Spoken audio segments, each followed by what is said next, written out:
Another thing that people point out is that certain progressive ballot measures won in states that Kamala lost. For example, in Arizona and Nevada, they established a state right to abortion. This even won in the deep red state of Missouri. And in these particular situations, progressive ballot measures won big time, sometimes getting more votes than Trump and Harris in a particular state. So this would be a good argument against the misogyny and racism issue if you don't actually understand the difference between progressive politics and progressive policies. Many people will point out that progressive policies like universal health care, gun control, abortion, all tend to be popular issues that most of the nation agrees upon. The problem there is how these issues are seen, if they're connected to or in any way can be seen as supporting of black people, people who are seen as undeserving. Whenever an issue is connected to black people in this country, white people will vote against that issue essentially out of spite. Right now, they're trying to repeal the Affordable Care Act, which is known to white people, a specific type of white people,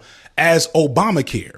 These are people that will literally lose their health care if Obamacare is repealed. But because it has the name Obama on it, they do not care, or they don't care enough to actually know what will happen to them. And we've seen this historically in America. The easiest example comes from the history of programs such as the New Deal or the GI Bill. Both of these programs provided massive subsidies, social welfare, and handouts to predominantly white people across the country, enabling the largest growth of the middle class in modern history, but only for white people, as both of these programs were greatly impossible to access for African Americans. And when people started even hinting at the idea that African Americans should start to benefit from these programs, public opinion on these programs changed. People started looking at them as welfare and handouts to the undeserving.